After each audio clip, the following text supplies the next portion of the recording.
something that I've heard persistently in your industry.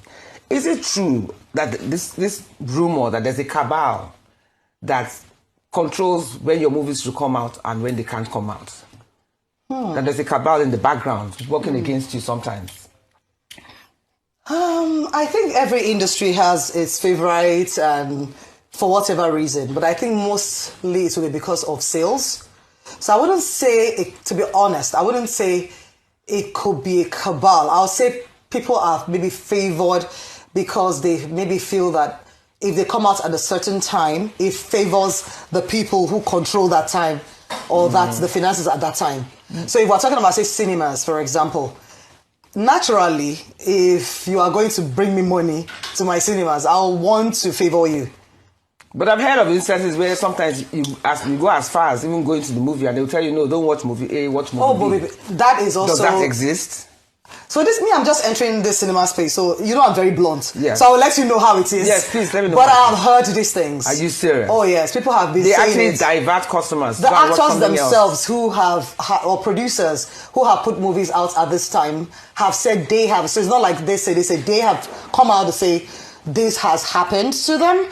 And then there are some fans too who have corroborated these stories and said, I went in to see this movie and maybe someone canvassed me to watch something else, or there were some things that we thought were but not. But is that even legal? Is it even allowed? It isn't, so... Okay, let me our bosses are here, let them tell us how that will be done. Is that true?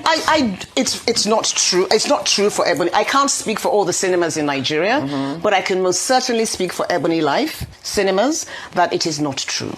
We run a professional business, right? Our return on investment depends very heavily on ensuring that we have people sitting in the seats in every single cinema. It is in our interest to ensure that the cinemas are full. Listen, if you take, for example, we have 5 cinemas at Ebony Life, right? 5 cinemas, we do 6 screenings a day, that's 30 screenings. 30 screenings a day times 30 days in a month, that's 900 screenings.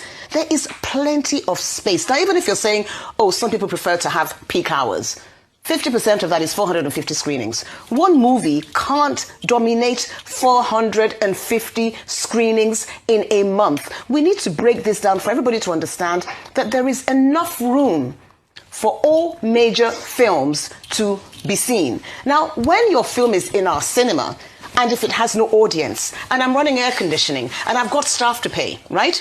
And you only have 2 or 3 people sitting in a 100-seater cinema, by the next week, we're going to have a conversation about the fact that your movie can no longer really have that time anymore. I don't care. There's no sentiment to anybody being in the cinema space. There's none. To her, to Moses, to me, to my daughter. David and I had a film that came out last year, right?